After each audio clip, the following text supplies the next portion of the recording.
You won't believe what Christine Brown just did. One fuzzy manuscript page turned everything around. And now, Cody's panicking, Robin's blinds are closed, and a secret voicemail could be the next bomb that drops. It's not drama, it's reckoning years in the making. Grab a cup, get comfortable, and watch now before the next twist drops. And so, there she was, captive in the middle of a custody case, facing a court maze she never thought she'd be navigating. And rather than freeze, Christine improvised. What am I even supposed to do? She wondered out loud, her voice trembling a bit. I don't trust him anymore. Whether he'd be fair with her or not, that anyone's guess. Then came the moment that set the internet ablaze. Christine sent send, and instantly, on social media, it was as if someone had ignited fireworks in daylight. A single fuzzy photo showed up on her stories. On its face, it seemed like nothing in particular, merely a grainy glimpse of what could have been a page from her new book. But after fans zoomed in, their jaws dropped. There it was, plain as day, in bold letters, $100,000 in back support. That total came in like a clap of thunder. Viewers from living rooms all over the nation sat bolt upright at kitchen tables, mouths agape, eyes wide. Within an hour, reports indicate Kody was seen running through Phoenix Airport, cell phone clutched in one fist, striding like a man on the brink. Witnesses described him as speaking in a low mutter about controlling the narrative repeatedly. He was refreshing his social media, afraid to see every new alert as if it could be another blow. And true enough, it could have been. Others are speculating that the leaked paragraph originated directly from Chapter 7 of Christine's memoir, the same chapter where she finally says it in plain words. Kody once threatened to come after all the money she'd ever made if she took him to court. Back then, it had sounded like melodrama. Nowadays, it seems like cold premonition. There's still no official confirmation, of course. Christine pulled the post within half an hour, claiming her publisher gave her a stern warning. But the internet doesn't forget. Fans had already screenshot every blurry corner of that image, convinced the leaked number matched the very court-ordered amount from the recent sealed child support ruling in Utah. And if that's the case, well, let's just say Kody has more on his plate than a bad PR situation. Christine's supporters interpreted the moment as subdued victory, a sampling of long overdue justice. But Kody's advocates were less than delighted. Some actually cried foul, alleging Kody violated a confidentiality clause. One law expert on an evening talk show went so far as to imply she could be held accountable, particularly if there was a gag order involved. But off camera, producers reportedly had a different reaction. Some are said to have laughed about it privately, calling the whole thing free marketing for the upcoming book. Meanwhile, online sleuths are already diving back into old Sister Wives episodes, tallying every moment Kody claimed he bought his kids cars, as if that somehow made up for everything else. Because here's the thing, if a single leaked photo can create this kind of reaction, what happens when the entire book finally comes out? If you thought one leaked paragraph stirred up controversy, imagine the pandemonium when Christine reads that whole chapter aloud, into a studio microphone no less, next week. And friend, that's where this storm really begins to brew. Because behind all the news and the hush-hush rumors, there's a fresh rumor circulating, and it has absolutely nothing to do with cash. Word is, there's a voicemail, one that Kody supposedly left following the court decision. Christine archived it, just in case. And now, insiders reveal it could be included in the book. Imagine that. Less than a day following that initial fuzzy leak, Christine reappeared, this time in a recording studio. Headphones on, pages of the manuscript out before her like something holy. A studio technician nearby indicated she would stop every now and again, clench her fist around the pages, and softly mutter, "This next bit could break the internet." The time had felt heavy, and perhaps that's why her publisher, a woman who has lived through more than her fair share of salacious tell-alls, made Christine read the audiobook herself. Not to read the words, but to feel them. To let her voice convey the shake of memory, of experience, of truth. The pace of the schedule is grueling. 8 hours a day, 5 days a week. All to ensure the published book hits precisely on Tuesday, September 2nd, 2025. And with that leaked photograph already driving pre-orders through the roof, Barnes & Noble has reportedly approved a second print run before lunchtime. The stakes? They've never been higher. And just when you think it couldn't possibly be any more personal, there's that clip again. Cody, speaking about Utah, about truly dying, about Christine having a new relationship. The words are raw, almost paranoid. You find yourself a boyfriend who wants our money, a greedy new husband, a user. That's what he said. It's difficult to listen. It's even more difficult to ignore. Industry sources are abuzz that the juiciest and most legally sensitive chapters in Christine's memoir are also the most potentially incendiary. One source whispered that the manuscript is red-flagged, passages underlined by lawyers for possible defamation hazards. Not because Christine's pandering, but because calling out what occurred could get under the feathers of more than a few people. And that, they suggest, could be the reason for Kody's meltdown at the airport. This was not about money. It was about fear. Fear of what else she would say. Fear of what could finally be revealed. One editor who has seen an early cut insists that Christine makes some strong contrast between Kody's on-camera persona and the manner in which he spoke off-camera. Things the audience never heard because producers cut them from the cutting room floor. Another source asserts Christine goes deep into how polygamy conflated spiritual responsibility with emotional abandonment, citing instances where Kody apparently invoked their shared religion to quash any opposition. Now, none of this has been confirmed, but the whispers are getting louder. Legal teams, we're told, are combing through every adjective. Every sentence is being weighed. How far can she go without crossing a line? At the same time, her publisher's marketing team is quietly setting the stage for a 12-week drip campaign. A slow rollout of carefully chosen teasers, just enough to keep us coming back week after week, wondering what's next. And if even a fraction of the rumors are true, well, let's just say, we've only heard the prelude. A breadcrumb here, a whispered line there. Perhaps it's a dig at Robin's profligacy or a quiet acknowledgement of Janelle's growing anger. But don't be mistaken. The game in Christine's book launch is unmistakable. Keep Kody in suspense. Let each of his public tantrums constitute free promotion. Even one network executive suggested that TLC has already negotiated to obtain camera rights for Christine's book tour. Imagine Christine at a sold-out bookstore, signing books as adoring fans chant, "Pay up, Kody." If it comes to that, ratings are sure to skyrocket. And here's the kicker. If even half of what's rumored to be in this memoir makes it through the lawyer's edits, we're not looking at a simple autobiography. This thing could read more like a guided tour through the murky corners of polygamy. A sharp, clear-eyed journey through years of emotional imbalance, told not in anger, but in truth. Of course, publishers love a little mystery. There's nothing like a sealed chapter to drive pre-orders through the roof. Word is, the juiciest chapter hasn't been shared with anyone outside of a tight-knit circle sworn to silence. And that's where things get interesting. Because rumor has it, that final section contains a voicemail. Not just any message, but one Kody allegedly left the night the child support ruling came down. Insiders say it's a raw recording, filled with emotion, maybe even threats. The kind of thing you'd never say if you thought the world might hear it one day. In accordance with court documents issued by In Touch Weekly, Christine, when 52 years old, brought the lawsuit last September, requesting the court to legally determine paternity because Kody, 55, was not named on their daughter Truly's birth certificate.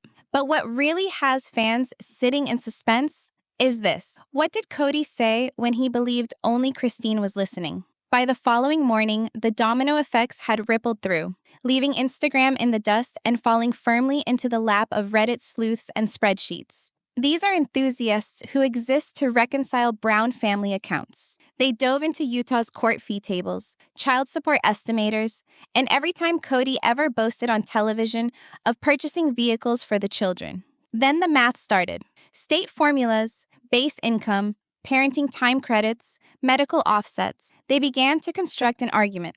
Throw in 3 years of back pay, and the figure went well north of $100,000. One self-styled accountant went so far as to post a color-coded graph detailing interest added month by month. The grand total? It shot up faster than Kody could get an all-terrain vehicle revving. Nothing has been officially confirmed. Christine just continues to say, all will be revealed in September. But several sources say that private mediation involved a lump sum initiation payment along with automatic garnishments, presumably drawn directly from Kody's TLC paychecks. What actually got under people's skin, however, was one chilling line in the leaked manuscript. Christine remembered begging for assistance with Isabel's spinal procedure. Kody, she alleges, chillingly rebuffed her with the line, "Used cars cost less than spines." That sentence caused a ripple throughout the fan community, particularly when fans recalled him smilingly giving out $2,000 used vehicles to his children on film, while supposedly shirking actual medical expenses. Kody's camp attempted to cushion the blow, posting through a sympathetic blogger that the court recognized his in-kind donation. But local legal analysts promptly dispelled that. Utah courts, they said, only recognize cash payments or confirmed insurance, not rusty old cars with dodgy motors. The reaction was swift. #PayUpPapa was trending for more than 12 hours. Meme after meme came online, some stinging, others simply dejected. And in the midst of that electronic maelstrom, Kody was reported to be running through a terminal at the airport, glancing back and forth between the outlets attempting to charge his phone and his ego. One fellow traveler even claimed to have overheard Kody putting in frantic calls, talking about peddling toys off the Flagstaff estate if TLC didn't advance him more cash. Was he bluffing? Or had the garnishments ordered by the court already begun? We don't know all yet, but his next step provided a clue. It turns out Kody's unanticipated stopover in Dallas was no mere layover. And pal, the rumors as to what he did afterwards, well, they could very well lead us further into the Lone Star saga. Injustice. That's the term Kody was repeating, at least according to one passenger who saw him on a red-eye out of Phoenix. Flight trackers verified that he arrived at Love Field in Dallas, and true enough, a tipster, who insists she knew that recognizable man bun from 2 rows in front of her, said he didn't even bother with baggage claim. No fans, no grin, just a brief, curt phone call as he got into a waiting black SUV. "I need it wired by noon," he barked. Word is, he wasn't headed to a friend's couch or a plush hotel. He was headed to a swanky office complex in Addison, a suburb famous for its chic private equity shops, the ones that do high-interest, short-term loans for individuals who have an unexpected need for cash quickly, particularly reality stars with diminishing financial runway. Insiders describe him as taking close to 2 hours to sell a bridge loan, using the next season's new drama as collateral. That is correct. His real life, his family story, became bargaining tools for one more check. The catch is, Utah doesn't mess around. The state's garnishment process moves quickly. If you're late with a payment, they can draw directly from your bank account in 14 business days. And insiders say Kody's first court-directed child support deduction is scheduled for early July. At the same time, back in Flagstaff, Robin was said to be blowing up Kody's phone. Not with news from the kids, but with news of a Target trip. Fans spotted her in the checkout line. A lone cart full of new shabby chic wall decor, and yes, another porcelain doll cradle. That is correct, another one. One leaked voicemail, shared on a Sister Wives gossip site, has her in a hushed tone, saying, "Kody, the collectors called again. They want the balance paid or they pull the dolls." There is no formal documentation showing them threatening to repossess. But honestly, the optics? Not good. If Robin's doll collection begins appearing in a pawn shop window, the credibility Kody and Robin have left may be gone for good. By morning, Reddit was on it. A blurry shot of a parking lot. Kody hunched forward, holding a manila envelope as if it were his last lifeline. The caption? Loan approved or denied. Place your bets. No one knows what's inside, but in Christine's corner, they're not waiting to see. Sources indicate that her lawyers are gearing up for a possible court motion. Kody may attempt to seal some of the memoir, particularly the parts that hit too close to home. But there's a caveat. If he files to silence Christine, she could go nuclear. Because locked away in a safe, encrypted and shielded, is a voicemail. Not the one we've already heard rumor about. The voicemail. The one he supposedly left the evening following the court decision. And if what insiders say is correct, that tape might reverse everything. Here's how it went down. According to an insider who knows Christine's publisher, a veteran editor nursing her morning macchiato on the Upper West Side of Manhattan, Christine didn't merely write this book. She lived it loud. She dictated private voice memos following especially raw chapters, half therapy, half legal timestamp. And one such memo? It's titled Kody Rage Call. It begins softly, a gasp. Christine taking a deep breath. Then Cody's voice interrupts, gravelly, belligerent, unmistakable. You take me to court for $100,000, and I will see that no one purchases your pathetic little book. He catches his breath, gasping, then growls, do not push me. That's the recording Christine's lawyers are supposedly keeping under seal. But if Kody presses suit, they're prepared to produce it in court as evidence, corroborating every line of Chapter 7. Legal analysts are already opining. If this voicemail is genuine, and if it reaches the correct courtroom, Christine's memoir could become more than anecdotal. It could be sworn testimony.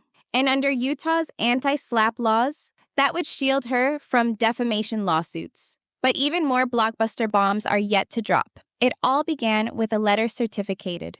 Word is, when Kody opened that envelope, it wasn't merely a payment schedule looking him in the face. It arrived attached to a stern warning. If he didn't make the first payment, the state of Utah was ready to put a lien on his property. No haggling, no second chance, just the law being itself. And when that official notice landed, the Brown family group chat nearly blew up. Janelle, never one to miss a beat, reportedly responded first, dropping a row of champagne glass emojis followed by, guess you'll be learning what diapers really cost. Mary, always a bit more measured, chimed in with, not quite celebratory, more cautious, urging everyone to stay kind. But Janelle wasn't backing down. She fired back with a screenshot of the lien notice and wrote, kindness is making him pay his share. Christine, ever the diplomat in front of others, remained silent on the thread. But according to insiders, she messaged Janelle privately instead. Let's keep the focus on the kids, truly smiling today. And truly really was. Family friends said David, Christine's new husband, took Truly and Gwendolyn out for milkshakes following the news. He assured them, this isn't about money, it's about fairness. A blurry photo from the cafe quickly went out on social media, sending David a new wave of applause. Stepdad of the Year was trending once more, but the most tearful reaction may have belonged to Isabel. A family friend describes her as having dissolved into tears and muttering, maybe now he'll finally care. That's not been confirmed, but the timing hits close to home, particularly because the same week, Isabel was being cleared for additional therapy sessions, of the type Christine has personally covered herself since the surgery debacle Kody essentially dismissed. The older Brown boys apparently had their own response. A brief, crisp message. Told you this day would come. Then they muted the chat. The generational contrast is dramatic. The children, who used to struggle and hustle just to cover school expenses, are now observing their dads scramble to defend ATVs and fancy toys. And in Flagstaff, the situation was changing rapidly. Neighborhood friends report Robin's blinds remained closed for 2 consecutive days. Then, someone spotted a donation truck pulling up. A handful of unobtrusive doll boxes were stuffed in the rear. Nobody knows whether it was cleanup or damage control. But either way, the snapshot was graphic.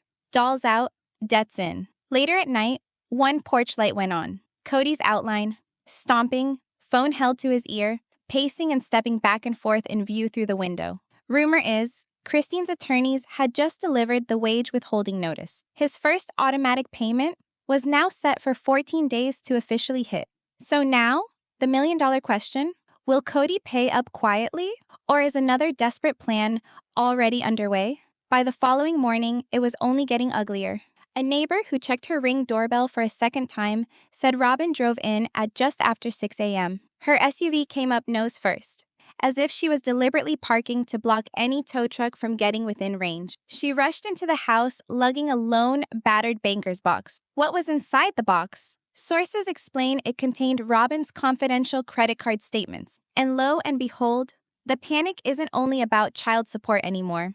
Insiders are murmuring that a recent accountant flagged over $40,000 in boutique buys made on Robin's accounts. Everything from shabby chic fixtures to velvet fainting couches, not to mention exotic doll accessories. And all while costing her up, during the very same months, Kody was allegedly too impoverished to contribute to back support.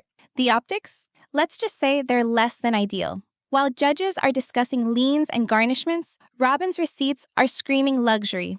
And then something even more peculiar happened. A Flagstaff consignment store shared a brief Instagram story that disappeared in minutes. It featured a porcelain child doll with the description, "Celebrity Collection, DM for price." Fans immediately took screenshots, swearing it was one of Robin's favorite pieces, perhaps her teeny tiny Luke Skywalker doll. Nobody's verified it yet, but the message is unmistakable. Something is happening behind closed blinds. It took only a single photo to tip things over the edge. The post on the consignment shop from what appeared to be one of Robin's favorite dolls, titled "Celebrity Collection, DM for price," went viral within minutes. Fans inundated the store's inbox with inquiries until the account somehow vanished. But by then, the harm was already done. There's rumor that Cody stormed into the cul-de-sac shortly after that post. Neighbors describe him as red-faced, clutching a legal envelope, shouting back at Robin in low, furious whispers. Something about having to get a lump sum by Friday, or the state freezing their combined bank account. Robin, clearly shaken, is said to have retorted, "Those are my assets." Cody didn't bat an eye. "Then sell your assets," he retorted. That day, if it ever did occur, maybe the initial real fissure in their previously unbreakable alliance. Cody and Robin had been an impregnable unit up to this point. But when finances are lean and liens are on the horizon, even the closest relationships begin to unravel. And here's the kicker. Those lenders Cody's been begging for help, they're not known for kindness. Bridge loans, like the one Cody's rumored to have taken, come with steep interest rates. If his collectibles start losing value mid-deal, the penalties spike. He could end up giving away half a season's TLC paycheck in fees before he ever sees a dime. Meanwhile, hanging over all of this, Christine's upcoming memoir. The more Robin sells, the more loudly fans are yelling, "Guilt sale!" Every antique dresser and porcelain doll listed online now sounds less like tidying up and more like desperation. And Christine? She's still in the studio, peacefully sipping tea, turning pages, and underlining another sentence about doll room budgets somehow outpacing grocery bills. So the million-dollar question, will Robin really sell off her beloved porcelain army to keep Cody afloat? Or will she hold on to them and let the garnishments burrow even deeper? Just when things in Flagstaff seemed like they couldn't possibly get more out of hand, TLC sprang into action. Sources confirm network executives convened an emergency Zoom meeting dubbed Operation Memoir Fallout. Their mission? Cash in on the moment. First, there's going to be a trailer of Christine listening to the now famous voicemail. Next, there's going to be a mid-season clip of Cody's surprise visit to Dallas. And last, if everything goes off without a hitch, never-before-seen footage of Robin's reaction to a collections notice. To the producers, every meltdown is goldmine TV. But TLC's lawyers are lurking off-screen, redlining scripts wildly and slapping disclaimers on faster than editors can recut. And just when it couldn't possibly get any worse, a national morning talk show broke the news they've scheduled Christine for a live August interview. On the air, with exclusive excerpts from the memoir. That would mean Cody and the rest of the globe could be hearing quotes from the memoir for the first time, simultaneously. Sources who are close to Cody's camp indicate that his attorneys are scouring each sentence of Christine's contract, searching for anything they can do to prevent her from reading those passages out loud on TV. But that's not the only surprise in store. Mary, always the wild card, just promotes a new live stream called Speaking My Truth. Rumor has it she's going to take a few digs at Christine, implying she's still mired in resentment. Whether that's actual anger or simply an effort to steal some attention, it'll be sure to rile the waters and polarize fans. Because at this stage, it seems like each member of the Brown family is weaponizing their platform. One Instagram post here, a live stream there. It's a never-ending choose your fighter saga, and viewers are tuning in for every twist and turn like it's a spin-off show of its own. But while all this goes down on social media, the real clock is ticking behind the scenes. Insiders indicate the wage withholding order, Christine's victory in court, takes effect at midnight, July 1st. No grace period, no appeals. And if Cody's final gasp loan fails to clear on time, it's going to get even uglier. No countdown, no cameras, no notice. That's how Utah's garnishment system operates. When the clock hits midnight on July 1st, if Kody is behind, the state comes in, quietly, automatically. His account is struck, no fanfare, just zeros shifting behind the scenes. And if that occurs, one finance blogger with knowledge of the case foresees big things. The public would be able to access that court lien in 48 hours, in time for 4th of July barbecues. Picture this: fireworks in the air and fireworks at each family room or table in America.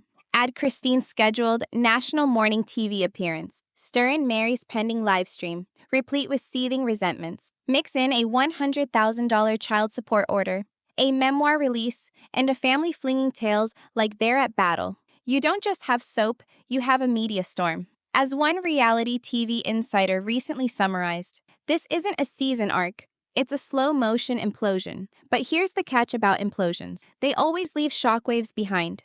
And what gets shaken loose in the wake of that? That's where things get even more unpredictable. There are whispers, only for now, about one of the Brown younger kids having kept a diary. If true, networks are already lining up, hoping to pick up rights. And just imagine what happens if that diary either backs up Christine's account or totally refutes it. So now we are here. The coffee cups are empty. The nerves are humming, and we're all just waiting for midnight to strike and for that first automatic payment to either go through or bounce. If the money lands in Christine's account on time, she might finally breathe easy. That one leaked line about Kody finally having to pay will ring true, a long-awaited piece of justice. But if it doesn't, well, Kody may have one final trick up his sleeve. Perhaps it's stashed in an old tax haven. Perhaps it's a loan he has yet to obtain. Either way, time is running out. And here's the question that's lurking in the background, quietly haunting all of this. Even if Christine is paid, will that voicemail still surface? You know the one. Will she play it out to the world? Or keep it locked? A silent triumph hidden away in her desk drawer? A reminder of all she's won. So, dear friend, be truthful. Will Kody Brown pay on time? Or will he roll the dice once more, risking liens, loans, and another very public implosion just to sidestep that triple-digit debt? And the larger question, when Christine's memoir comes out at last, whose version of events will you be most excited to hear? Hit the comments, tap subscribe, and don't forget to ring that bell because the next video on your screen, you won't want to miss what's next.